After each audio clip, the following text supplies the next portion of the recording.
దేవునికి స్తోత్రము. ప్రియ సహోదరి సహోదరులారా, మరోసారి దేవుని వాక్యాన్ని వినడానికి దేవుడు మనకి ఇచ్చిన ధన్యత కొరకు దేవుని స్తుతించుకుందాం.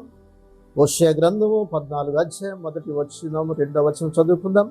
ఇశ్రాయేలు, నీ పాపము చేత నీవు కూలితివి గనుక నీ దేవుడైన యెహోవా తట్టు తిరుగుము, మాటలు సిద్ధపరుచుకొని యెహోవా యొద్దకు తిరుగుము. మీరు ఆయనతో చెప్పవలసిందేమనగా, మా పాపములన్నిటినీ పరిహరించము, ఎడ్లకు బదులుగా నీకు మా పెదవులను అర్పించుచున్నాము. ప్రియ సహోదర సహోదరి, దేవుడు ఏం చెప్తున్నాడు ఈ రోజున? ఇశ్రాయేలు, నీవు నా తట్టు తిరుగుమని చెప్తున్నాడు. ఇశ్రాయేలు, నువ్వు నా తట్టు తిరుగుము, ఎడ్లకు బదులుగా మా పెదవులు అర్పిస్తున్నామంటే అర్థం ఏంటి? దేవుడు బలిని కోరేవాడు కాదు, విరిగి నరిగిన హృదయాన్ని దేవునికి ఇష్టమైన బలి. మన పాపములు, మన అవిధేయతలు ఎప్పుడైతే మనం ఒప్పుకుంటామో, మొదటిగా దేవుని వైపు తిరగాలి. నువ్వు లోకం వైపు తిరిగావంటే లోకం నిన్ను ఎక్కడికి తీసుకెళ్తుంది? నరకానికి తీసుకొని వెళ్తుంది. లోకములో పాపములో జీవించేవాడి జీవితం పతనమైపోతుంది. లోకంలో ఏముంది? లోకములో వ్యర్థత్వం ఉంది, అపవిత్రత ఉంది.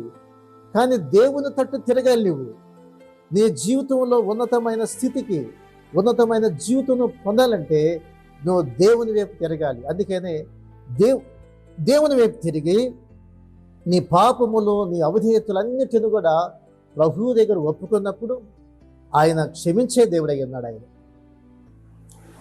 మనుషునికి దేవునికి అడ్డుండే ఏంటంటే పాపములే. ఆ పాపములు మనుషునికి దేవునికి దూరం చేస్తున్నాయి. కాబట్టి రక్షింప నేర్చుకున్నట్లు యెహోవా హస్తము పురుచుకోలేదు, విననేరుకున్నట్లు ఆయన చెవులు మందం కాలేదు. నీ పాపములు ఆయనకి నీకును అడ్డుగా వచ్చింది అన్నాడు.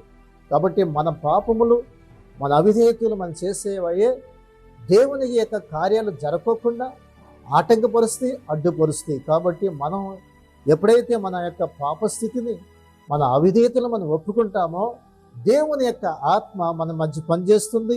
మన దోషాలైన క్షమిస్తాడు, మనల్ని పరిశుద్ధులుగా మారుస్తాడు.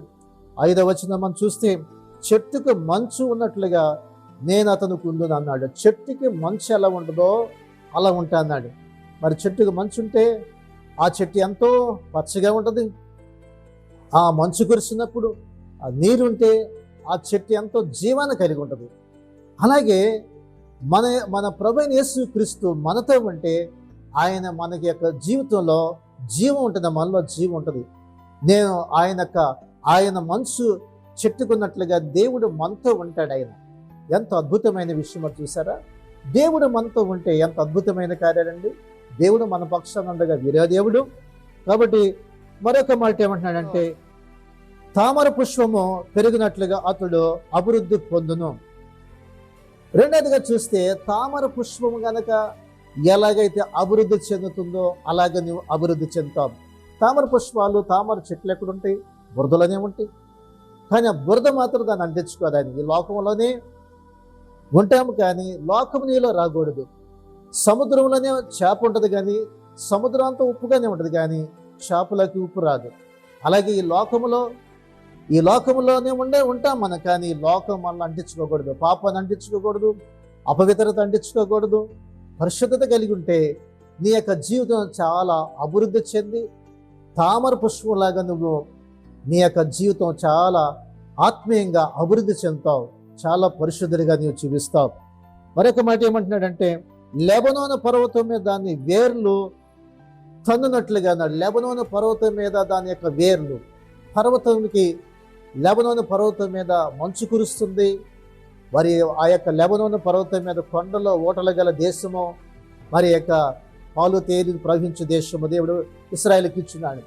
ఆ ఓటలో దానికి అందుతున్నప్పుడు దాని యొక్క వేరులు ఏ విధంగా లోపలకు తన్నుకుంటాయో, అది ఎంత స్థిరముగా, ఎంత బలంగా ఉంటాయో, అలాగా నీ విశ్వాస జీవితం కూడా అంత బలంగా ఉంటుంది. నిన్నెవరు కూడా, ఏ సమస్య కూడా నిన్ను పాడు చేయలేదు.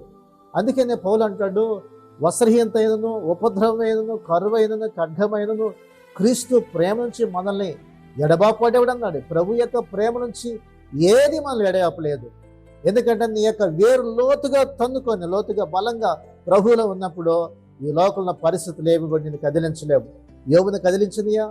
యోబుని కదిలించలేకపోయింది. ఎందుకంటే యోబు విశ్వాసం చాలా గొప్పగా పాతుకుపోయింది. కాబట్టి ప్రియ సహోదర సహోదరి, అతని కొమ్ములో విశాలముగా పెరుగునన్నాడు. కొమ్మలు విశాలంగా అంటే నీ సరిహద్దులు దేవుడు విశాలపరుస్తాడు, నువ్వు విస్తరించబడతావు, దేవుడి యొక్క కృప నీ మీదకి వస్తుంది, అతడు విస్తరించబడతాడు. అలాగే ఒలివ చెట్టుకు కలిగినంత సౌందర్యం కలుగుతుందన్న. ఒలివ చెట్టుకున్న సౌందర్యము దేవుడు నిన్ను ఎంతో సౌందర్యంగా ఆశీర్వాదకరంగా మారుస్తాడు. మరొక మాట ఏం చెప్తుందంటే మరి యొక్క మరి సౌందర్యం కలుగును, లెబనోనుకున్నంత మరి యొక్క సువాసన అతనికి ఉండునన్నాడు. లెబనోను పర్వతం మీద ఎంత రేఖ చక్కటి మరి మరి ఫలాలిచ్చే చెట్లు, అంతేకాకుండా మంచి మరి పూలతో ఉన్నటువంటి చెట్లు, మరి ప్రపంచంలో లేని 200 పైనే ఉండి అంట మంచి మరి చక్కటి మకరాలు ఇచ్చేటువంటి పూలు గల ఆ చెట్లు కనిపిస్తూ ఉంటాయి అంటారు. అంటే ఎంతో సౌందర్యం, ఎంతో సువాసన. ప్రియ సహోదరుడ సహోదరి, నీ జీవితం అంత పరిమళించాలంటే దేవుని తట్టు నీవు తిరగాలి. నీ హృదయంలో ఉన్నటువంటి పాపమును అవిధేయతను ఒప్పుకున్నప్పుడు, దేవుని దగ్గర నీ హృదయం సరి చేసుకున్నప్పుడు చెట్టుకు మంచున్నట్లుగా దేవుడు నీకు తోడుగా ఉంటాడు. అలాగే నీ యొక్క స్థితిగతులన్నీ కూడా ఆయన మారుస్తాడు. ఆయన అలాగే నువ్వు ఆశీర్వదించబడతావు, దీవించబడతావు. అట్టి కృప దేవుడు అనుగ్రహించినట్లుగా ప్రార్థన చేసుకుందామా? కళ్ళ వంచుతావా? కళ్ళు మూసుకుంటావా? పరిశుద్ధుడ ప్రేమ గల తండ్రి, వాక్యం విన్నా మా ప్రియ సహోదరి సహోదరులందరూ కొరకు ప్రార్థిస్తున్నాం. నాయన, నేను మీ తట్టు తిరిగినప్పుడు మా జీవితంలో ఎన్ని గొప్ప కార్యాలు చేస్తావు నాయన. చెట్టుకు మంచు ఉన్నట్లుగా మా జీవితాల్లో మీరున్నప్పుడు దేవా తండ్రి, తామర పుష్పము ఏ విధంగా అది మరి వికసిస్తుందో, ఏ విధంగా అభివృద్ధి చెందుతుందో, అలాగే లోకములో మా జీవితాలు కూడా అంత ప్రకాశవంతంగా దీవెనకరంగా చేస్తున్నావు. అలాగే వారి ఉద్యోగాల్లో, వ్యాపారాల్లో, చేతి పనులు, కుటుంబంలో ప్రతి ఒక్కరి జీవితాలను ఆశీర్వదించి దీవించి బలపరచమని యేసు నామమున అడుగుచున్నాం తండ్రి, ఆమేన్.